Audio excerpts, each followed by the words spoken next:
Chapter 6 कहाँ तक पहुंचा हमारा?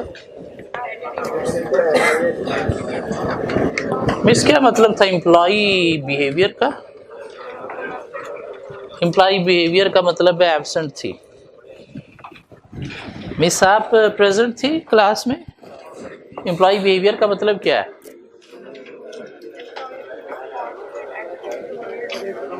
Employ response and attitude towards the situation, events या वर्क। मिस इंडिविजुअल यूनिकनेस का क्या मतलब था? दोबारा बोलिएगा।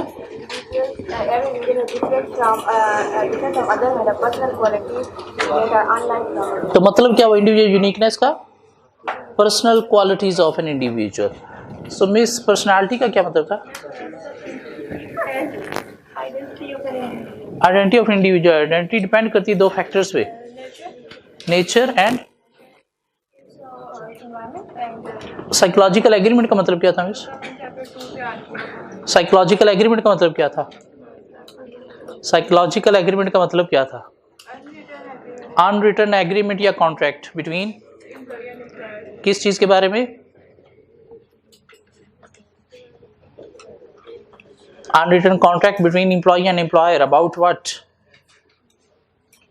सर क्या था साइकोलॉजिकल एग्रीमेंट?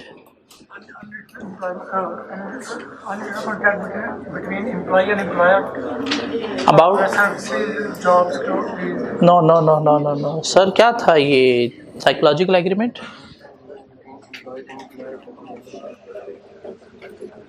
मिस क्या था psychological agreement? Unwritten contract regarding the relationship between employer and employ. क्या रिलेशनशिप है?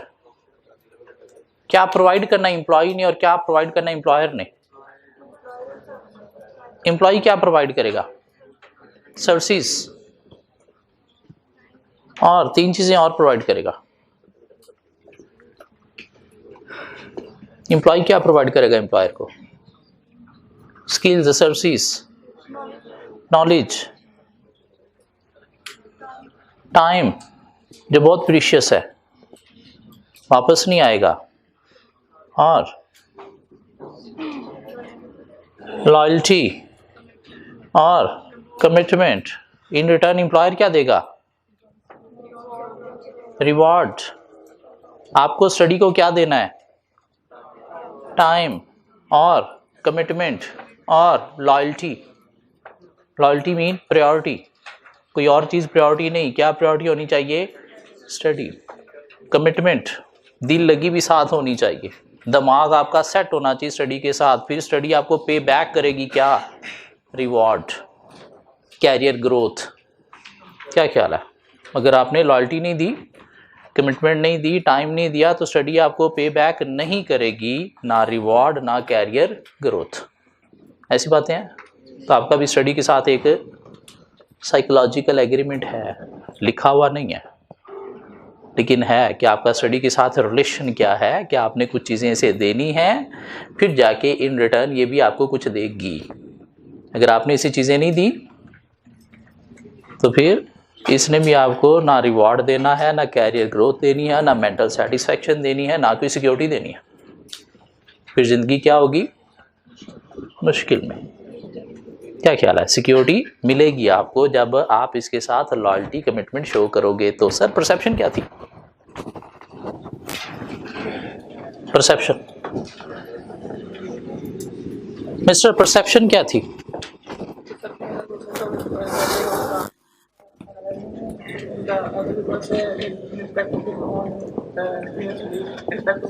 डिपेंड करती कुछ फैक्टर्स पे। 5 फैक्टर्स के नाम दे।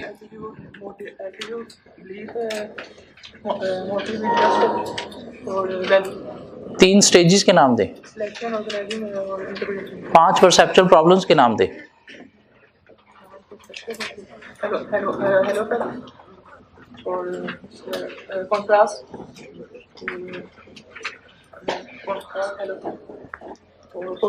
Projection, yes, good. Come on, 2 more.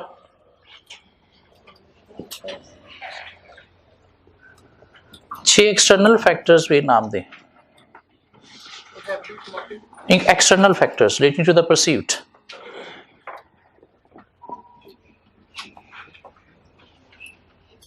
Sir 5 perceptual problems क्या थी? Stereotyping, halo effect, contrast effect, selective perception और projection. Projection. 6 external factors के नाम दें. Motion, repetition, size, style. Sorry, style नहीं था.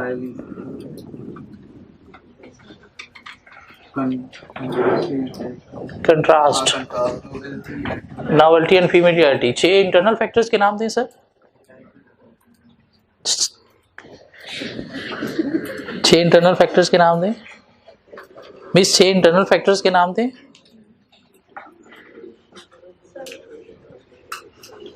6 internal factors. Miss 6 internal factors के नाम दें.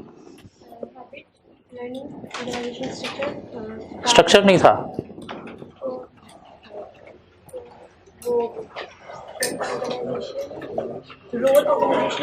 साथ एक और वर्ड भी था. Organisation role and specialisation, learning, sorry personality. आप मिस आप बताएं. उसे बता रही है, मुझे भी बता दो. हाँ, कि उसे ही बताना है सिर्फ.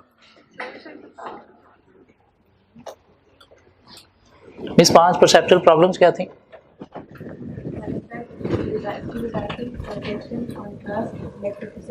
मिस एटीट्यूड क्या था?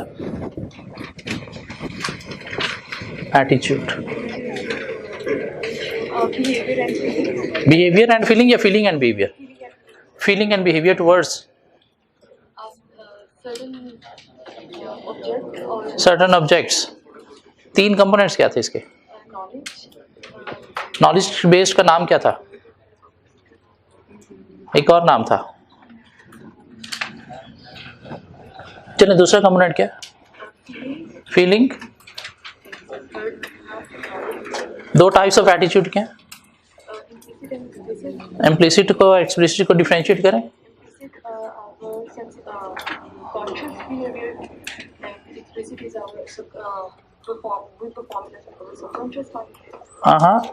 Which is easy to control?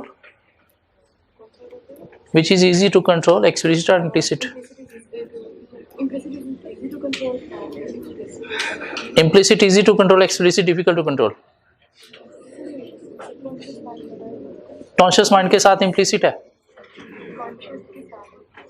Conscious के साथ इम्प्लिसिट है,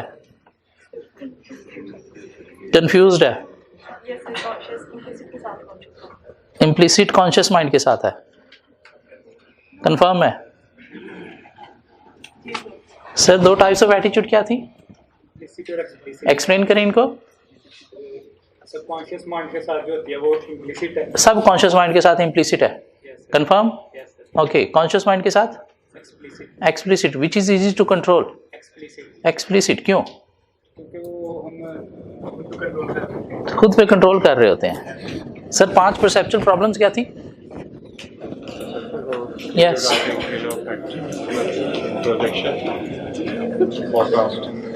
कंट्रास्ट. 4 हुई, एक और आएगी. एक मैं हूँ.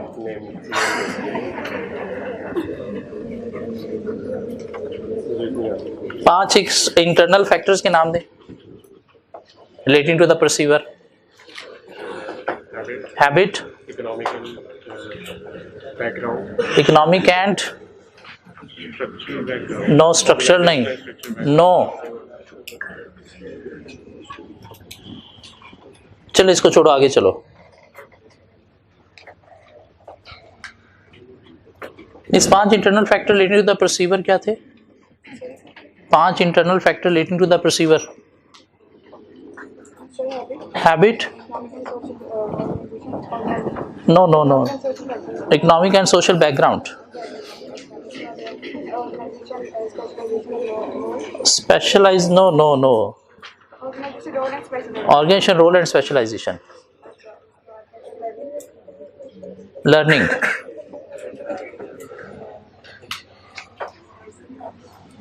मिस 6 एक्सटर्नल फैक्टर्स के नाम दे. 6 6 external factors, motion, size, contrast, intensity, repetition, एक और रह गया,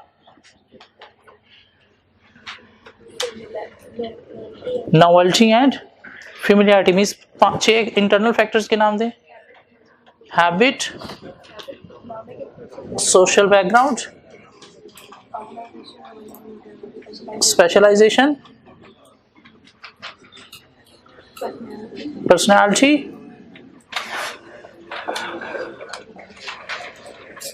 लास्ट वन सर क्या थे? 6 internal factors.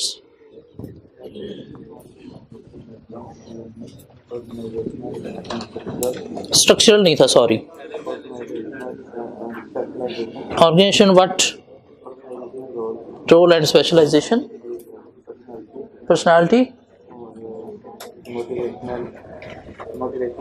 Motivation and interest. 5 perceptual problems के नाम दें। Halo effect, stereotyping, selective perception, contrast effect, contrast.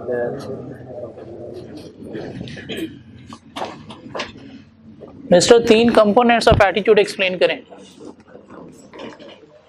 3 components of attitude with example explain करें। मिस्टर 3 कंपोनेंट्स ऑफ एटीट्यूड के नाम दें आप पहले जरा। Knowledge, behaviour,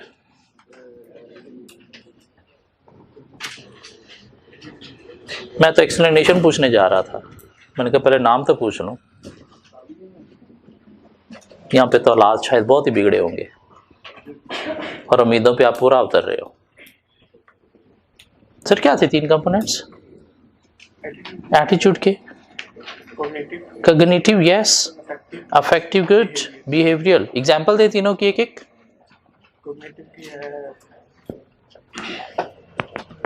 I believe Crocodile are dangerous, yes. Affective, I am scared of crocodile. Our behavior, behavior का है I will run away if I see one crocodile. if I see a crocodile. Sir 2 types of attitude explain करें। 2 types of attitude, 2 types of attitude, differentiate करें दोनों को।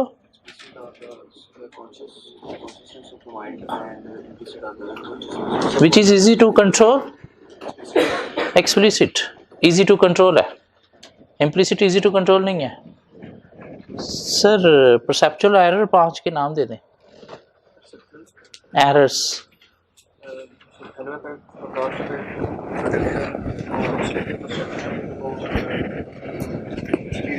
stereotyping। चलिए वापस आ गए अब। एटीट्यूड की एम्बिट्यूड क्या है?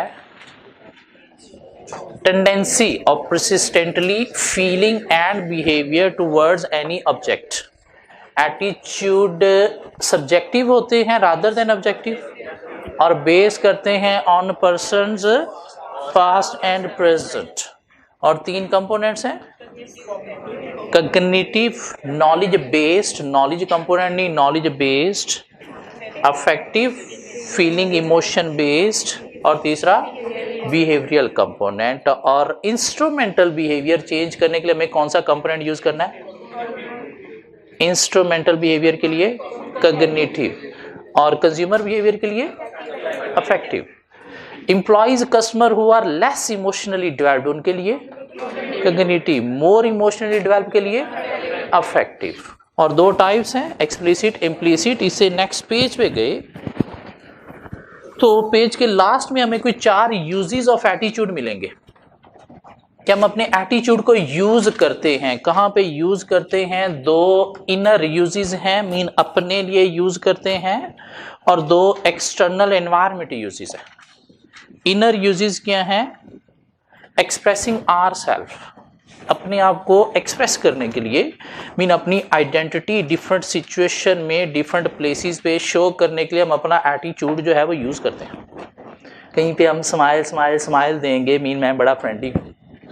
कहीं पे हम ये सड़ी खड़ूस शक्ल बना के रखेंगे कि मैं बड़ा सीरियस आदमी हूँ, तो क्या करते हैं हम अपना एटीट्यूड यूज करते हैं एक्सप्रेसिंग आर सेल्फ मीन अपनी आइडेंटिटी देने के लिए। हम अपना एटीट्यूड यूज करते हैं किस लिए? Protecting our self esteem. What is self esteem? Inner feeling about your self mean अपने अंदर जो अपनी इंपॉर्टेंस है उसे प्रोटेक्ट करने के लिए हम समटाइम अपना एटीट्यूड क्या करते हैं? यूज करते हैं। सपोज हमने 3 पेपर दिए, तीनों फेल हो गए,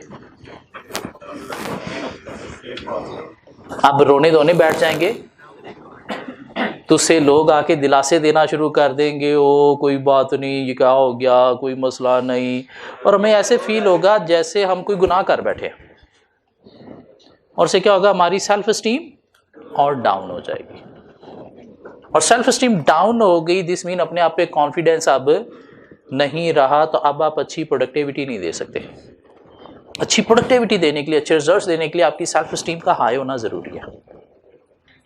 हाँ, हम क्या करते हैं, 3 पेपर दिए, तीनों फेल हो गए, वो खैर है कोई बात नहीं, मैं तो ऐसे ट्राई कर रहा था, फलां दोस्त ने 4 दिए, उसके चारों फेल हो गए। इसे क्या कर रहे हैं? अपनी सेल्फ एस्टीम को हम प्रोटेक्ट कर रहे हैं। ये प्रोटेक्ट करना बहुत ज़रूरी है। क्यों ये प्रोटेक्ट होगा? थोड़ी बेशर्मी हमारे अंदर होगी, थोड़ा ढीठपन होगा, तो इससे हमारे अंदर कॉन्फिडेंस आएगा, और वो कॉन्फिडेंस हमें आगे जो है वो एफर्ट्स पुट करने पे लेके जाएगा। तो हम क्या करते हैं? अपना एटीट्यूड यूज़ करते हैं अपनी सेल्फ एस्टीम को प्रोटेक्ट करने के लिए। लाइक एक मैनेजर ने क्या किया, एक कंपनी को कोई बिड की कोई चीज़ बेचने के लिए, लेकिन बिडिंग में ये हार गया, कॉन्ट्रैक्ट कंपनी ने किसी और सप्लायर को दे दिया, किसी और वेंडर को दे दिया। तब ये क्या कह रहा, मैं तो जस्ट एक्सपीरियंस ले रहा था बिडिंग कैसे करते हैं, नेक्स्ट टाइम मैं देखूंगा कौन जीतता है ये कॉन्ट्रैक्ट। ये क्या कर रहा है? अपनी सेल्फ एस्टीम को प्रोटेक्ट करने के लिए हम अपना एटीट्यूड यूज करते हैं। सो 2 इनर यूजेस हैं, एक्सप्रेसिंग आर सेल्फ अपनी आइडेंटिटी देने के लिए, या फिर प्रोटेक्टिंग आर सेल्फ एस्टीम। ये 2 पढ़ के देखें, फिर नीचे चलते हैं। Uses of attitude.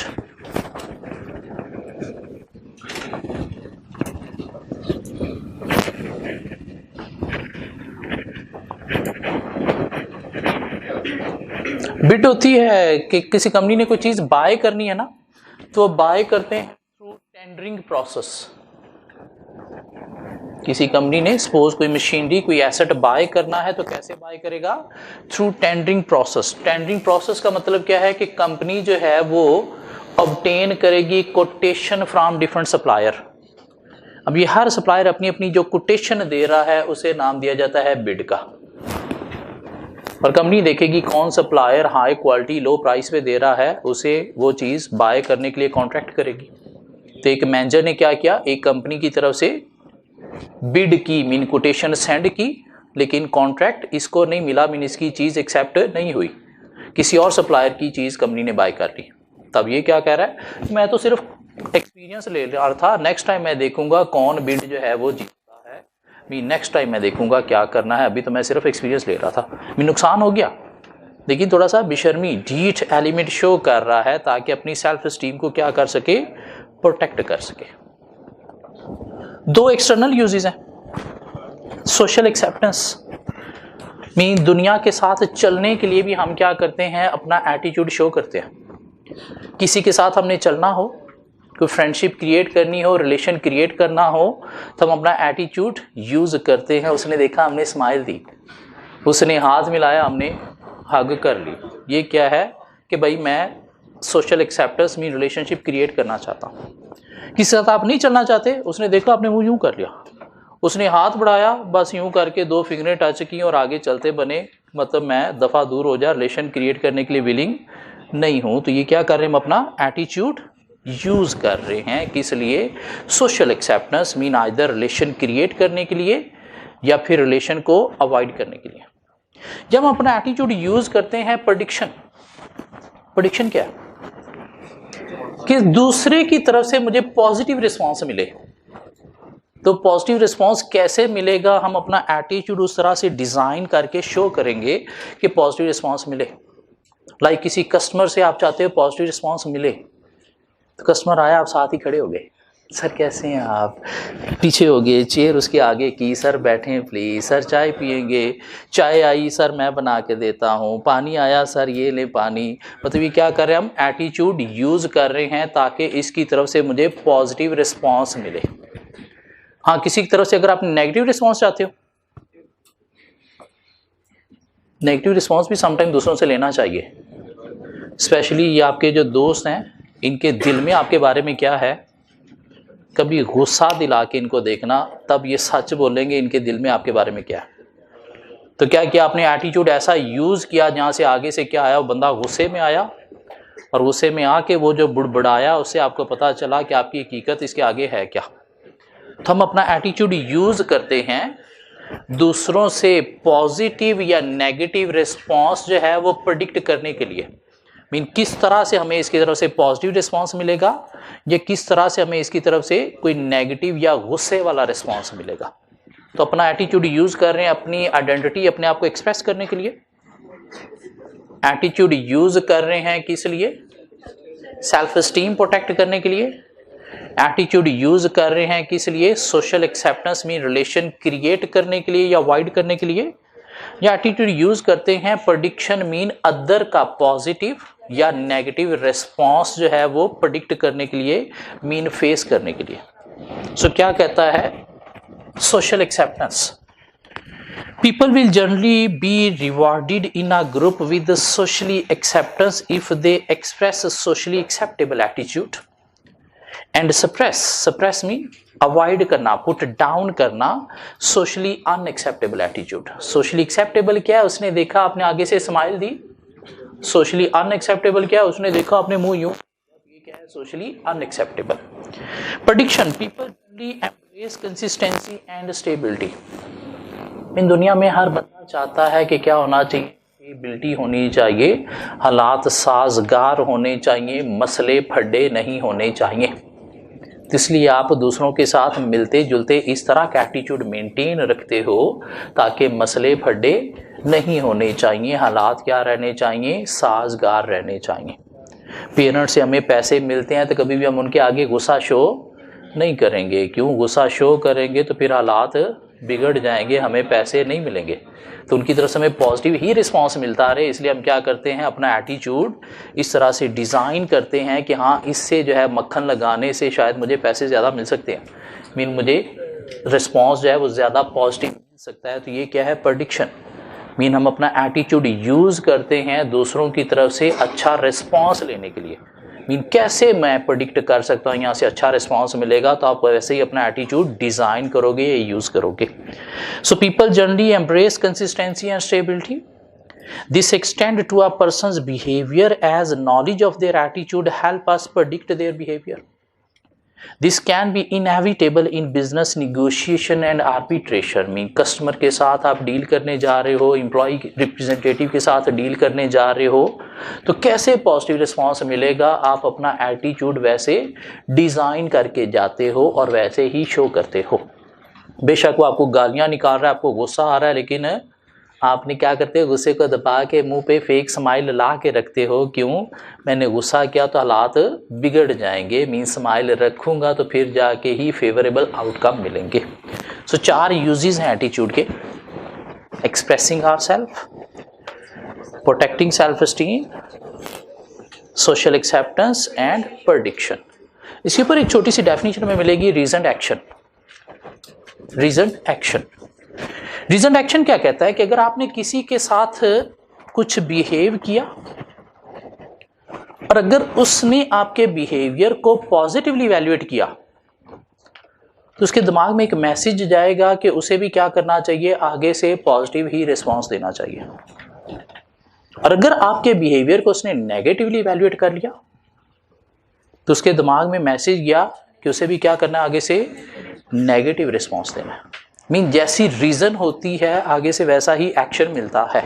तो हमें अपने एटीट्यूड को इस तरह से डिज़ाइन करना है कि अगला बंदा उसे इवैल्यूएट करे पॉजिटिवली या नेगेटिवली, पॉजिटिवली, ताकि उसके दिमाग में मैसेज जाएगा कि हाँ ये पॉजिटिव रिस्पांस दे रहा है तो मुझे भी क्या करना है, पॉजिटिव रिस्पांस देना है।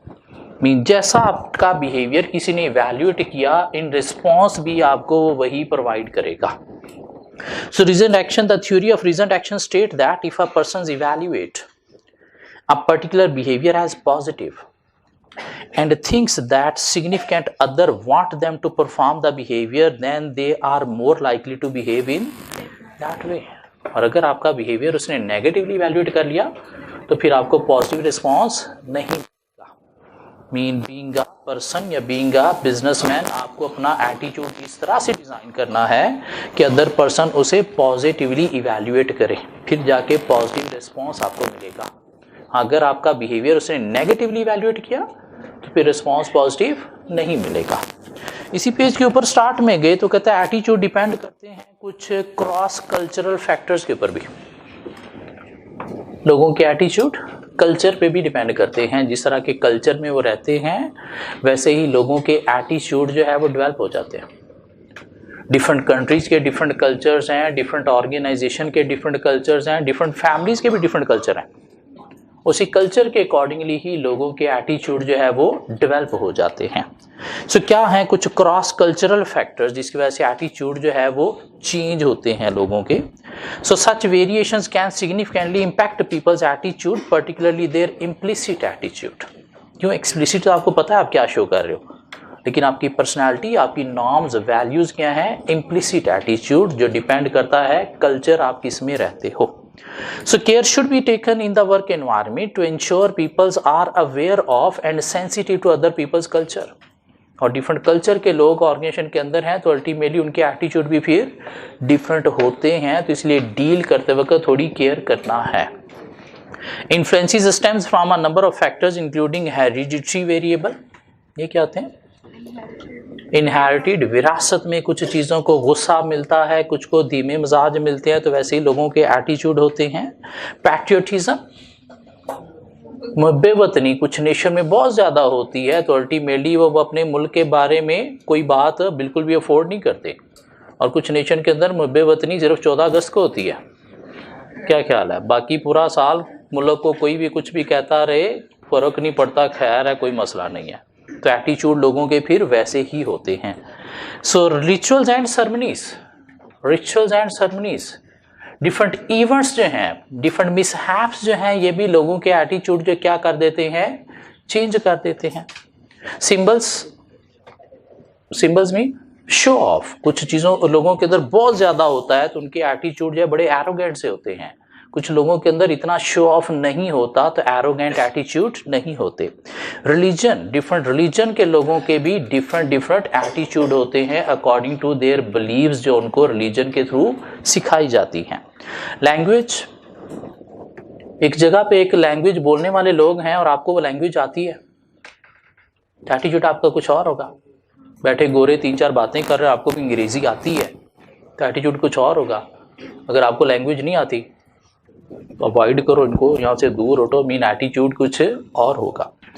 एंड ड्रेस, शादी के फंक्शन में अच्छा पहना हो तो भाग भाग के स्टेज पे, एटीट्यूड कुछ और है। नहीं अच्छा पहना हुआ तो चेयर्स के पीछे, टेबल के पीछे छुप रहे होते हैं, कोई देख ना ले, एटीट्यूड कुछ और होता है। एंड एक्सेस टू एजुकेशन, डॉक्टरी आपको आती है, उसकी टर्मिनोलॉजीज आती हैं, 4 डॉक्टर बैठे बातें कर रहे हैं तो आपका एटीट्यूड बीच में कुछ और होगा। अगर वो टर्मिनोलॉजी जो वो बोल रहे हैं पता नहीं क्या बकवास कर रहे हैं, आपको पता ही नहीं, वो एजुकेशन ही आपके पास नहीं है, तो एटीट्यूड आपका कुछ और होगा। इस तरह से पावर स्ट्रक्चर, अगर ऑर्गेनाइजेशन के अंदर आपके पास कोई पावर है इन्फ्लुएंस करने की तो बीइंग अ मैनेजर एटीट्यूड कुछ और होगा। पावर नहीं है तो बीइंग अ एम्प्लॉई, लेबरर, आपका एटीट्यूड कुछ और होगा। And role of bureaucracy and rules, strict rules regulation है जो हर वक्त फॉलो करने हैं तो एटीट्यूड दबा नहीं। इनफॉर्मल बिहेवियर है, स्ट्रिक्ट रूल्स नहीं है तो एटीट्यूड थोड़ा खुला होगा। एंड गवर्नमेंट में आप हो, आपकी पार्टी की गवर्नमेंट है तो एटीट्यूड कुछ और।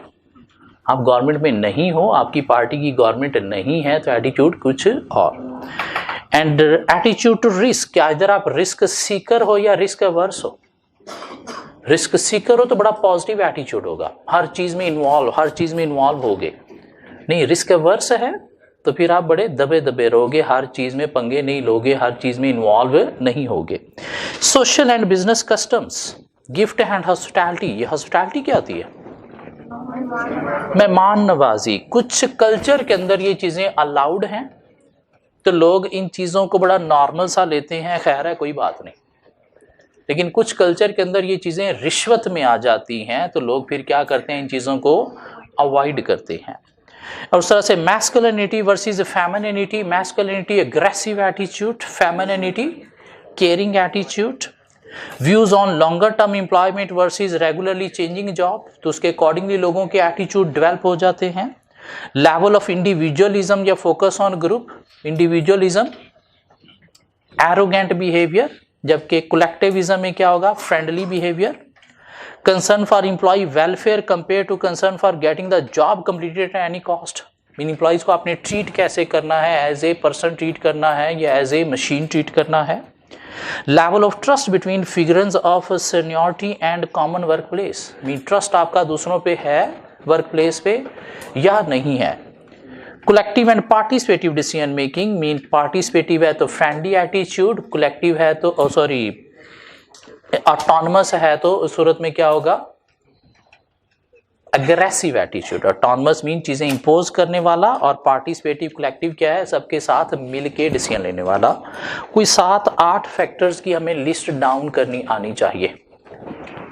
और 8 फैक्टर्स अगर हम देखें तो कल्चर के जो एलिमेंट थे उसमें से सिंबल है, इसमें रिचुअल्स है, इसमें और क्या है, पावर स्ट्रक्चर भी है इसमें, बाकी वो जो डायमेंशंस थी वहाँ से short term long term orientation है, इसमें इंडिविजुअल कलेक्टिविज्म है, इसमें मैस्कुलिन फेमिनिटी है, बाकी क्या है, ड्रेस है, पैट्रियोटिज्म है, हेरिडिटरी वेरिएबल है। कोई 8 की हमें एटलीस्ट लिस्ट देनी आनी चाहिए। उसके नीचे एक छोटा सा टॉपिक हमें मिलेगा, एटीट्यूड एंड बिहेवियर। हम अपने एटीट्यूड से दूसरों के बिहेवियर चेंज कर सकते हैं।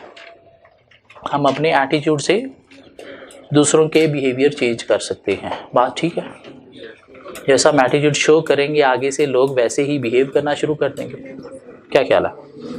कैसे हम दूसरों के बिहेवियर अपने एटीट्यूड से चेंज कर सकते हैं? वो कहता है कि अगर आप कम्युनिकेशन कर रहे हो रिटन फॉर्म में तो रिटन कम्युनिकेशन क्या होनी चाहिए, एक्सपर्टीज के साथ लिखने से, ट्रस्ट वर्थी के साथ लिखने पे और पर्सनल लेवल पे लिखने से आप दूसरों के बिहेवियर पॉजिटिव ले सकते हो।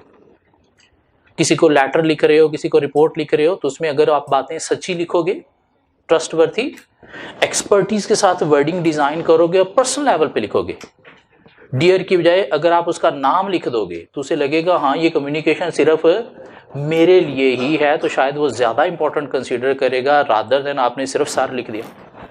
हाँ, अगर सर की बजाय उसका नाम लिख दोगे तो इससे उसे पता चलेगा हाँ ये सिर्फ मेरे लिए डिज़ाइन हुआ है, तो उससे क्या होगा, शायद वो आपको ज़्यादा अच्छा रिस्पॉन्स देगा रादर देन ऑन जनरल आपने सिर्फ सर लिख के लेटर सेंड कर दिया। सो अफेक्टिव कम्युनिकेशन से हम दूसरों के बिहेवियर चेंज कर सकते हैं। लाइक इन रिटन कम्युनिकेशन अगर हम केयर करें कम्युनिकेशन में एक्सपर्टीज, ट्रस्टवर्थीनेस और एट पर्सनल लेवल पे। सेकेंडली वो क्या कहता है कि हम क्या कर सकते हैं, जो इंटेलिजेंट पीपल हैं, मोर इंटेलिजेंट पीपल, वो इन्फ्लुएंस होंगे आपसे अगर आप 2 साइडेड मैसेज दोगे। मीन कस्टमर के साथ डील करने जा रहे हो तो जो मोर इंटेलिजेंट कस्टमर है उसको आपने क्या करना है, अपना फायदा, कस्टमर का, दोनों का फायदा बताना है। हाँ, जो लेस इंटेलिजेंट कस्टमर है उनको 1 साइडेड सिर्फ उसका फायदा बता के ही आप अच्छा रिस्पॉन्स ले सकते हो। लेकिन जो मोर इंटेलिजेंट है तो वहाँ पे आपने क्या करना है, 1 साइडेड मैसेज नहीं 2 साइडेड मैसेज देना है। 2 साइडेड मैसेज का मतलब क्या है कि अपने बेनिफिट के साथ उसका बेनिफिट भी एक्सप्लेन करना है, सिर्फ उसका बेनिफिट नहीं, साथ बताना इसमें मेरा क्या बेनिफिट है, फिर जाके आपको पॉजिटिव रिस्पॉन्स मिलेगा। कहते वो लोग जिनकी सेल्फ स्टीम मॉडरेट होती है उनके बिहेवियर को ईजिली चेंज किया जा सकता है than people with low self esteem या हाई सेल्फ स्टीम। क्यों? जो हाई सेल्फ स्टीम वाला है वो क्या है, अपनी औकात से बाहर है, तो उसके बिहेवियर को इजीली चेंज नहीं किया जा सकता जब तक उसको औकात में आप नहीं ले आते। हाँ, वो जिसकी सेल्फ स्टीम वो लो है तो वो तो अपने अंदर ही मरा हुआ है, वो अपने अंदर ही मरा हुआ है तो उसको पहले जिंदा करना पड़ेगा, फिर जाके उसका बिहेवियर चेंज होगा। तो people with moderate self esteem जो है वो इजीली चेंज किए जा सकते हैं then people with high self esteem या फिर लो सेल्फ स्टीम। सो क्या पढ़ रहे हैं हम, अपने एटीट्यूड से दूसरों के बिहेवियर को चेंज कर सकते हैं। कम्युनिकेशन के थ्रू चेंज कर सकते हैं अगर return communication with expertise, with trustworthiness या एट पर्सनल लेवल की जा रही है। हम क्या कर सकते हैं, मोर इंटेलिजेंट पीपल के बिहेवियर को चेंज कर सकते हैं with two sided messages rather than one sided messages. People with moderate self esteem के बिहेवियर इजीली चेंज किए जा सकते हैं देन पीपल विद लो या हाई सेल्फ एस्टीम।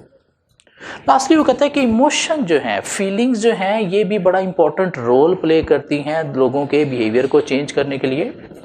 स्पेशली अगर आप कंज्यूमर बिहेवियर चेंज करना चाहते हो तो मार्केटिंग, एडवर्टाइजिंग आपने इस तरह से करनी है कि कंज्यूमर के अंदर इमोशनल फीलिंग क्रिएट हो, फिर जाके वो आपकी प्रोडक्ट की तरफ अट्रैक्ट होगा या परसुएड होगा। So how we can use attitude to change behaviour of others. Question क्या बन सकता है, how we can use our attitude to change behaviour of others. तो 4 पॉइंट हमारे पास बन गए। पहला क्या है, affective communication can be use to change behaviour, i.e. if written communication with expertise, trustworthiness as well as at personal level. People with more intelligence can be persuaded through two-sided messages. People with moderate self-esteem can easily be changed than people with low self-esteem. And emotion also play important role for changing attitude या behavior of others. For example, adopted in marketing, advertising campaigns. So attitude में learn क्या करना हमने, एक definition, tendency of persistent feeling and behavior towards any object. 3 components, cognitive knowledge based with the help of example, affective feeling based with the help of example, or behavioral with the help of example. Consumer behaviour, instrumental behaviour कैसे change होंगे या significance क्या है, components of attitude की थोड़ी explain हमें करनी आनी चाहिए कि कॉग्निटिव कहाँ पे यूज़ करना है और अफेक्टिव कहाँ पे यूज़ करना है, और कहीं पे हमने दोनों भी यूज़ करने हैं। 2 टाइप्स हैं एटीट्यूड की, एक्सप्लिसिट, इम्प्लिसिट। पास में एग्जामिनर 3-4 नंबर के लिए स्ट्रेट फॉरवर्ड भी टेस्ट कर चुका है। क्रॉस कल्चरल फैक्टर्स क्या हैं जिन पे एटीट्यूड डिपेंड करता है, जो आज तक कभी उसने टेस्ट नहीं किया, तो कोई 8 फैक्टर्स की हमें लिस्ट डाउन करनी आनी चाहिए। How we can change behaviour of others by using our attitude, तो ये 4 पॉइंट पास में अभी तक टेस्ट नहीं किया एग्जामिनर ने। रीजनड एक्शन की definition 2 line, if someone evaluates your behaviour as positive and think you want response in that way, then they will behave in that way. 4 uses of attitude: expressing ourselves, protecting self-esteem, social acceptance and prediction. So यहाँ तक chapter 6 के हमारे 2 topic complete हो गए, perception और attitude, और पीछे 2 easy topic रह गए, एक जॉब सेटिस्फैक्शन और एक जॉब स्ट्रेस। ये जॉब सेटिस्फैक्शन क्या होती है, जॉब सेटिस्फैक्शन क्या होती है, जॉब सेटिस्फैक्शन क्या होती है? Pleasurable emotional feeling about job, job से रिलेटेड जो प्लेयरेबल सेटिस्फाइड इमोशनल फीलिंग है उसे हम क्या नाम देंगे, जॉब सेटिस्फैक्शन। जब कहते हैं जॉब सेटिस्फैक्शन का मतलब क्या है, how content mean satisfied an employ with his job, कि एक एम्प्लॉय अपनी जॉब से कितना कंटेंट मीन सेटिस्फाइड है, इसे क्या नाम देंगे, जॉब सेटिस्फैक्शन। जॉब सेटिस्फैक्शन कुछ फैक्टर्स पे डिपेंड करती है। क्या फैक्टर्स हो सकते हैं? रिवॉर्ड अच्छा मिल रहा तो जॉब सेटिस्फैक्शन होगी। वर्किंग कंडीशन हो सकती हैं, रिलेशनशिप विद द बॉस अच्छे हैं या कुलीग के साथ रिलेशनशिप अच्छे हैं। क्वालिटी ऑफ सुपरविजन, क्या आपको अच्छी सुपरविजन मिल रही है, अच्छी डायरेक्शन ट्रेनिंग मिल रही है, तो अल्टीमेटली जॉब सेटिस्फैक्शन होगी। आपके वर्क को रिकॉग्नाइज किया जा रहा है तो जॉब सेटिस्फैक्शन होगी।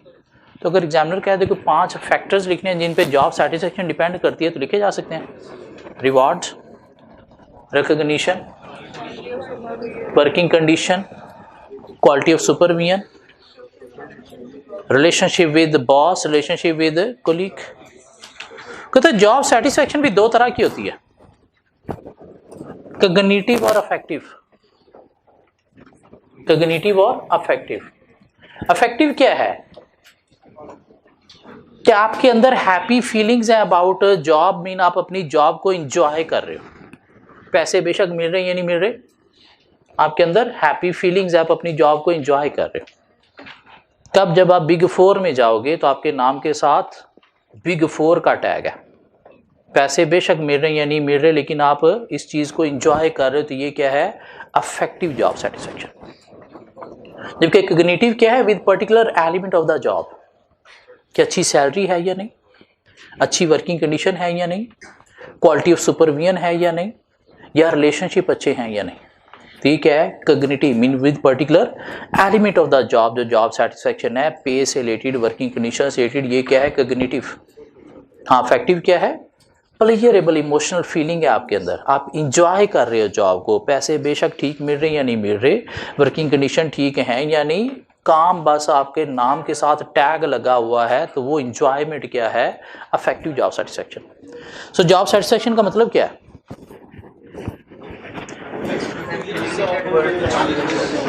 The extent of attitude and feeling about job, कि कितनी एक्सटेंट है आपकी फीलिंग, अच्छी हैं या बुरी हैं, या in simple word how content mean satisfied an employ with his job. दो टाइप हैं,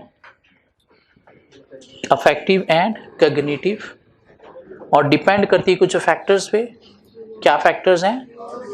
reward, recognition, quality of supervision, relationship with the boss, relationship with the colleague and working condition. बाकी बातें क्या हैं? कल डिस्कस करेंगे।